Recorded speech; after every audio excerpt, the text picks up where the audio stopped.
tragedy.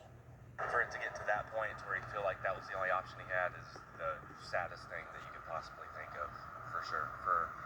Especially how related to my own daughter. My daughter's 13, so to see that is terrifying, mortifying, all the adjectives you could use. Just after midnight this morning, our 911 communications center received a call from a young man who stated he had just killed his parents.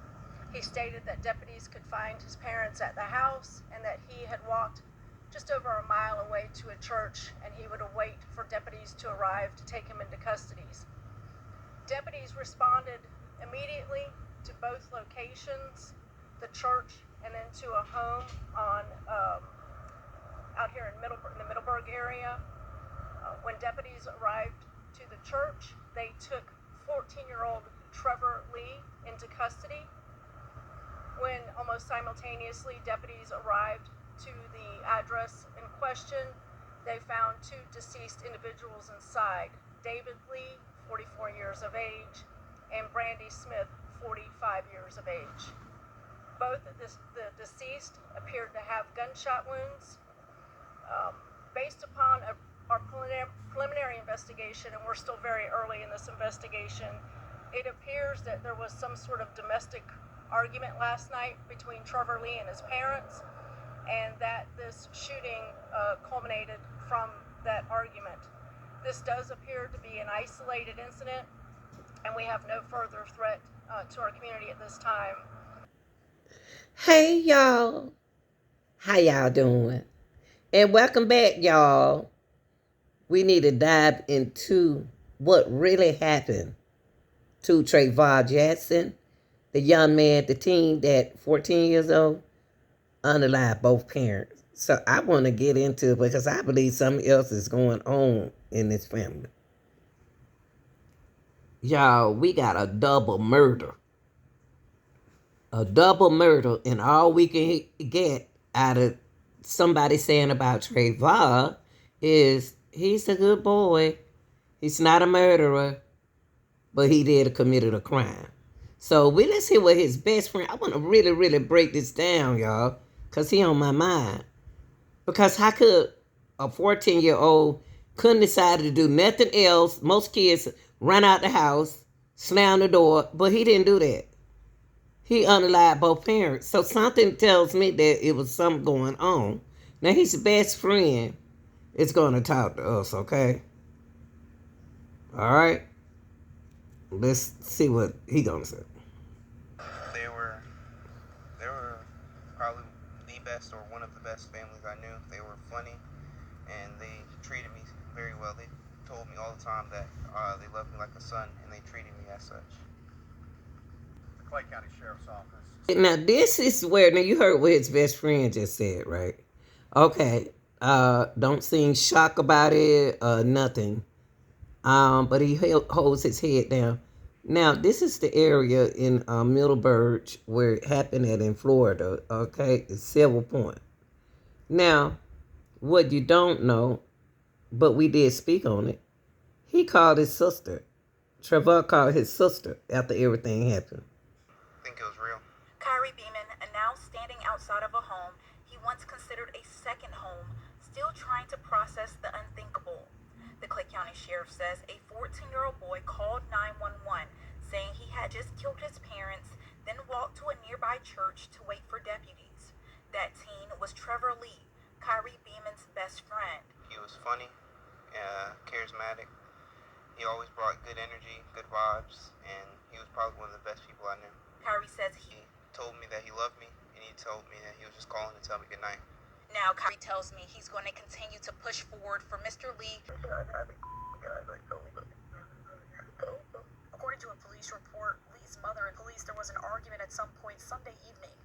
Lee then allegedly left the house and walked over a mile to a church down the road, where he then called 911. Well, I was going to ask if you could pray for me, but I'll definitely be praying for you, son. Action News Jack spoke exclusively to Lee's sister, Ayanna Russell. She says despite this horrific tragedy, she still loves her little brother. Did he make a mistake? Yes. He made a big mistake, a huge one. My little brother, he is not a monster. y'all,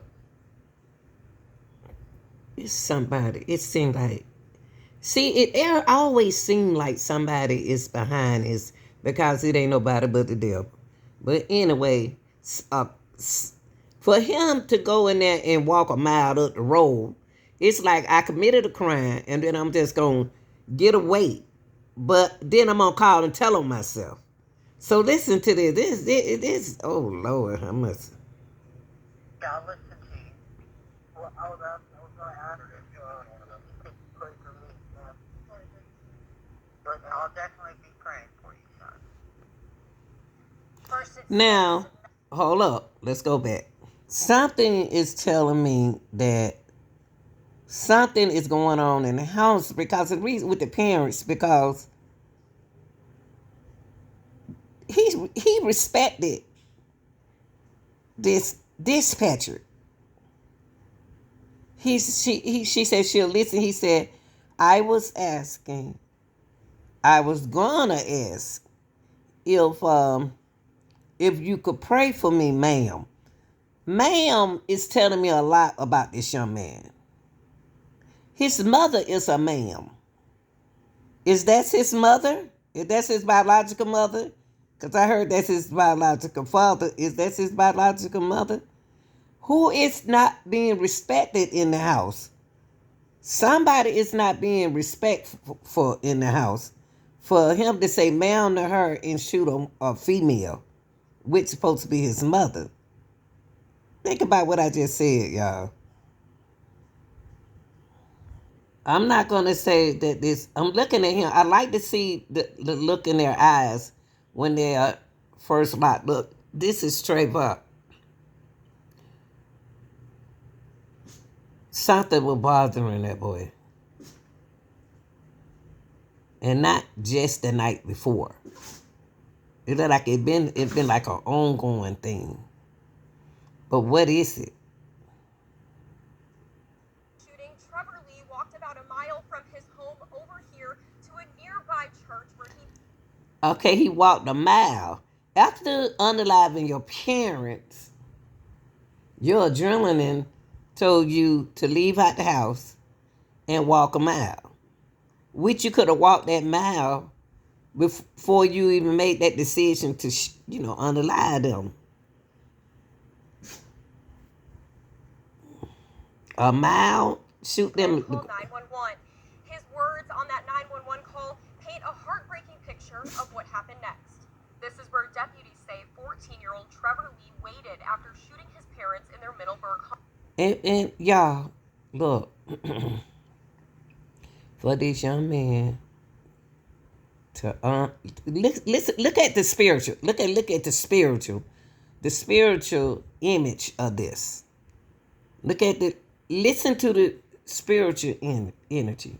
Something happened that night. There was a domestic argument between him and his family. And I don't believe this is the first time. I don't believe this is the first time this argument has occurred. Now, look at the spiritual outlook on this. Argument.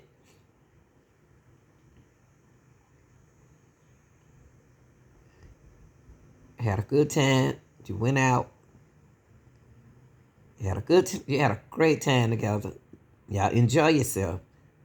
You had fun. You call your friend. You told your friend, I love you. Like he know you about to do something. Cause nothing else was said. Then you go in there in the room and you unalive both parents with the gun they just bought. Y'all got to ask yourself, what brought about buying that gun for the house? What bring about bringing it, going to get one for the house? So we need to think about that. Now, how do Travis know where the gun is? So my question is, how do Travis know where the parents keep the gun? How did he get his hand on it? You see what I mean? Or was he bought one? Did somebody buy him one? There's a whole lot of ways we can look at this. Because if Travis has the gun in his hand, Is it his gun? Where he get it from? Cause the parents was in the room with the gun. So who gun did Trevor have? Okay? But let's listen on, cause it's spiritual. It's spiritual. It's very spiritual. Oh, he called 911 from Cross Point Church, about a mile away, and asked dispatchers for help and for prayer. I'm gonna pray because I need to pray. You need to pray? Yes, ma'am. In the call, Trevor tells dispatchers he threw away his backpack and emptied his pockets while waiting for police to arrive. I'm on the road. I threw my backpack away from me. I'm waiting for the police. Now, listen to this, y'all. Unalize your parents. With who weapon, where you get that gun from, I don't know. You take your backpack, you pack everything up in it. Okay? He used the word stripped. By the road. Then you tell the police you call the dispatcher. You leave the house and you walk up to the church, spiritual. You unalive your family, spiritual. You went up to the church, spiritual. Then when you told dispatcher, you told them, gave them your location. You direct them to everything you did. I threw my backpack away from me. Why did he say that? I threw my backpack away from me. That means I didn't want y'all to shoot me. I'm stripped. I ain't got nothing on me. So y'all can come get me. That's the way I'm looking at it. I'm waiting for the police. Why did Trevor leave the house to wait on the police to take his book bag out, take it away from his body, and take anything that can cause him to get unalive off of him? Why did he do it at the house? Because the devil was in the house. The spiritual part, God was at the church. Think about it, y'all. This is where I think that he's seen it. It's spiritual. Spiritual warfare. What do you mean you straight up in my pocket? I empty my pockets and everything. Inside the home, deputies found 44-year-old David Lee and 45-year-old Brandy Smith, both shot to death in their bedroom. Investigators say the teen used a gun that belonged to his parents and left it at the scene. Yes, I'm going to help you. Oh, please. I need some help. Okay. Now, you're going to have a sister. After he called dispatch and told dispatch everything, why was it important for Trevor to call his sister? Why did he do that? Why did he think that his sister still cared about him after he underlied his parents? That's something to think about, y'all. Because that's who he called. He couldn't call the mother. So I got a question. Is that his mother? I wonder, is that Trayvon's mother? We know it's the father. And if it was the mother, I never seen a boy. Yes, they do, but I never seen it like this. So my thing is, why this remind me of the brothers who did their parents like this, because their mom didn't believe nothing that they were saying that the dad was doing. So we can look at this situation differently. Because he took his mother's life. Did she believe things that Trayvon says about what's going on with him or his father? It's somebody he don't believe him when he say something. Now, here go the sister. Hello, please. I need you to send help.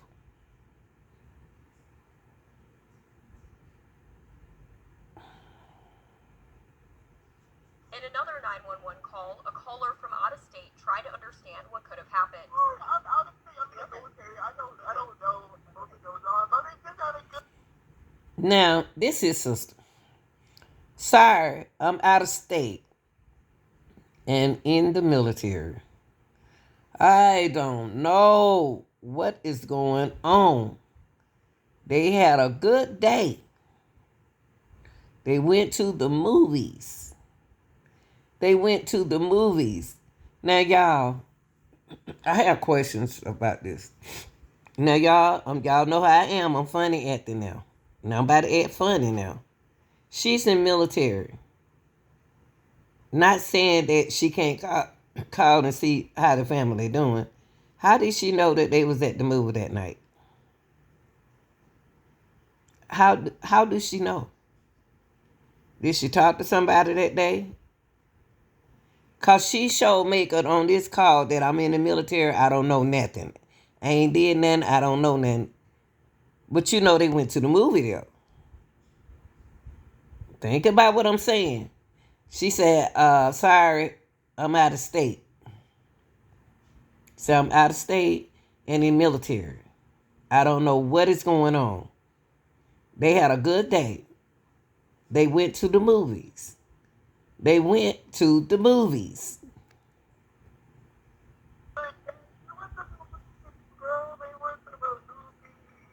The sheriff says the shooting appears to have stemmed from an argument Sunday night. Deputies are now looking into Trevor's mental health and school history. He's charged with 2 counts of second-degree murder. The 911 call Trevor made ends with a quiet moment and a request.